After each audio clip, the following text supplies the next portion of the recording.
Bali, ito, meron tayong re-referent. Bali, ang tatak niya, ProQuip USA. Bali, MMA 400. Yan. Bali, sabi sira ito. Bali, kailangan natin kalasin yung loob, yung takip nito. Kalasin ko lang. Kaya mo bang ayusin yan?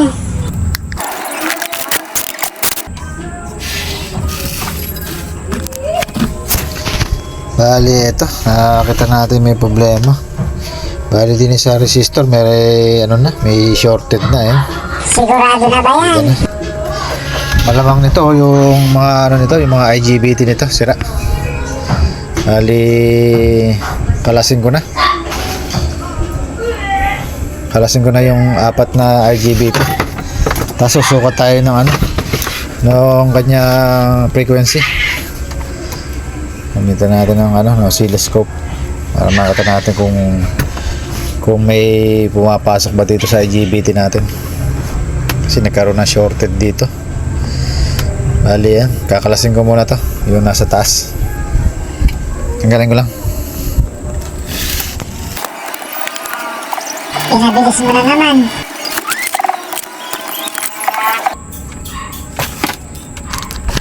Bali, ito. Yung dalawa buo. Ito. Bali, ito yung dalawang sira. Yan. Bali, testerin natin. Ito yung buo.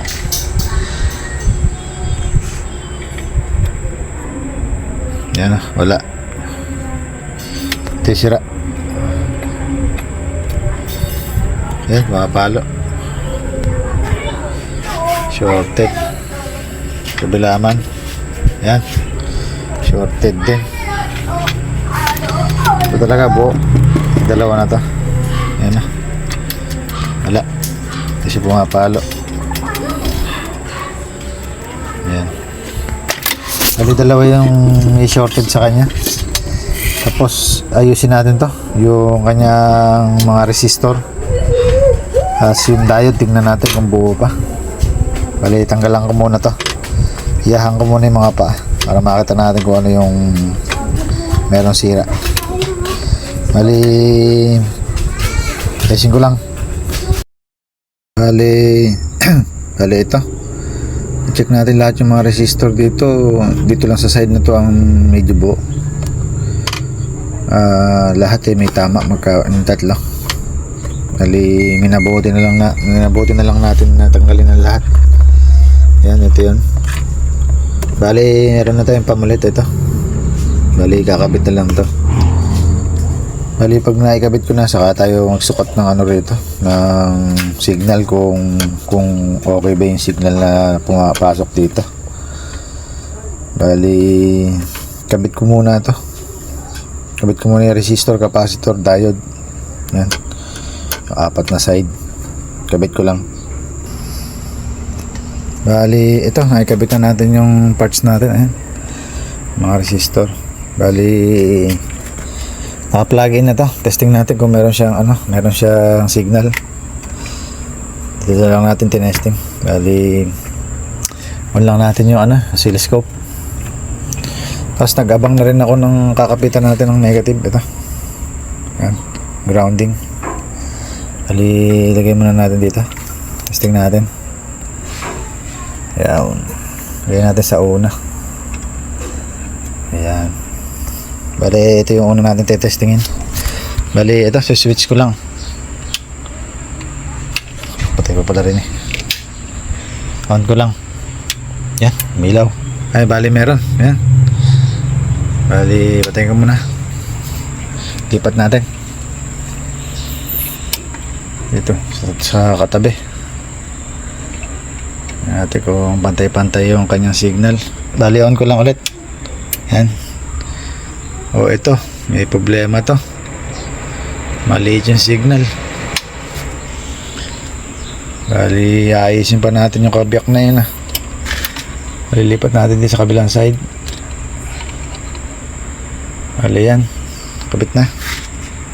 On ko lang. O, ito, meron din. Ganda.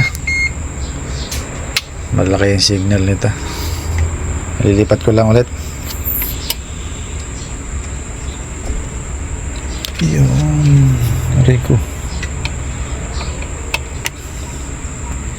Bali yan. Yung pang last. Testing natin. Ayan, meron din. Bali, may problema pa yung isang side natin. Dito. Ay lumaki nung kanyang signal. Ayan, maliit. Bali, gawan ko muna ng paraan yung isang side na to. Tingnan natin kung bakit siya maliit. Bali, icing ko na lang muna. Yung problema nung kabiyak. Bali, pakita ko lang. Hindi rin natin napansin kaagad. Bali, gagamit lang ako ng buzzer.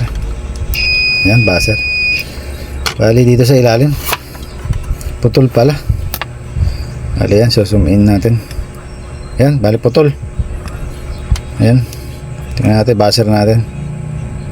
Bali, wala siya pero may buzzer yan Ayan, putol lang pala. Kailangan pala to idugtong natin pag para magkaroon siya ng nga? grounding. Bali, ito yung sa ground natin. Ito yung sa gate natin ng IGBT. Kaya pala siya, maliit lang yung niya, yung kanyang square wave. Putol pala. Bali, doon lang pala tayo nagkaroon ng problema. Bali, hinang ko lang to. Tapos testing natin kung kung okay na. Ayusin ko lang. Bali ito, ilagyan na natin siya ng copper wire. Sinakto natin sa butas. Bali, yan, subukan muna natin ikabit ulit. Saka tingnan natin yung dulo na to kung meron ng malaki na yung kanyang square wave na signal. Bali, ikabit ko lang. Bali, ito nakaabang na yung oscilloscope natin. Bali, nakakabit na dun sa kaninang maliit yung signal niya, yung square wave niya. Bali, on ko lang. Tingnan natin magkakaroon. Bali, on ko na. Yun, malaki na rin siya sa wakas. Yan, dyan nakalagay yan. Bali, try lang natin lipat kung okay uli yung iba. Kabit ko lang. Bali, yan, nakakabit na. Try uli natin. Bali, on ko na. Yun, meron din. Ganda. Bali, ito nga pala yung niya. Ayan. Bali, 72.2 kHz. Bali, ganun yung kanyang parehas naman doon sa nauna. Lilipat natin dito sa kabila. Ayan, nakakabit na. Bukan natin, on ko. Ayan, meron din. Bali, ayan yung kanyang frequency. Lipat natin sa kabila.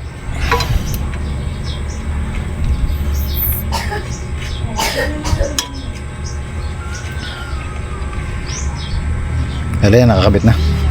On ko na lang. Yan. Bali, yan, meron. Wow, galing Okay na. Bali, goods naman. Bali, shape na natin lagyan ng to, ng ating mga IGBT. Bali, kapitan ko lang. Tapos tingnan natin kung magkakaroon na siya ng display. Kanina wala siyang display dahil may shortage siyang mga parts, lalo na yung IGBT natin. Bali, kapitan ko muna. Bali, ito, naikabit na natin yung mga IGBT natin. Ayan, 4. Ayan, magkabila. Bali, subukan na lang natin. Bali, saksak natin. Ito, saksak. Ayan. Baka sumabog yan. Bali, naka-on na sa natin, sa welding. Dito na lang sa test valve natin. Bali, on ko na.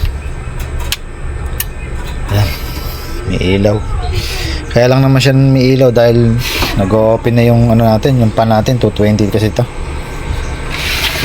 Bali, ayan, meron na siyang display ngayon. Wow, gumanaw Just natin kung nakokontrol. Bali, yan, hanggang 400. Bali, MMA 400 to. Ayan, sakto. Bali, tingnan natin kung meron siyang DC out.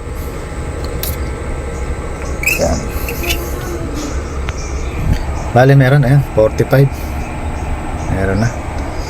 Bali, ang gagawin na lang natin dito, tetestingin natin.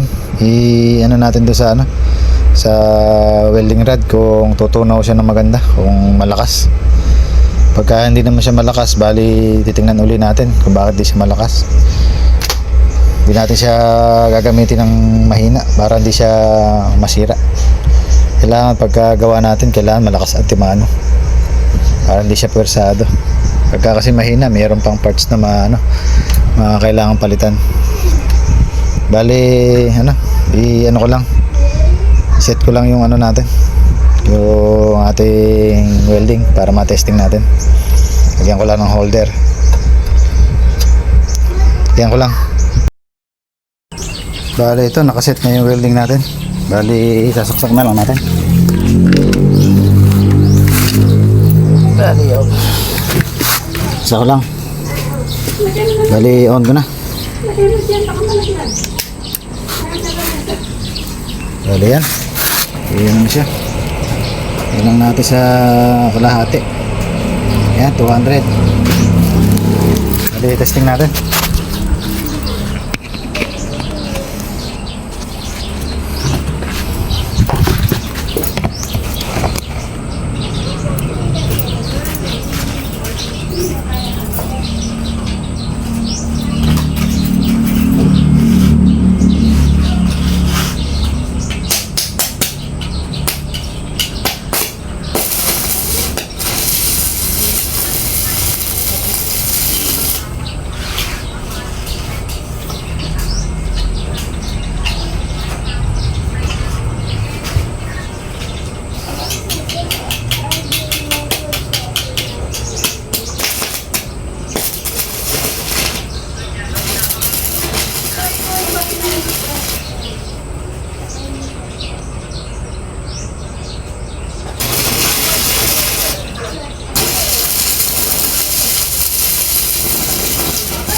Ito lang na, mamaya. May welding ako.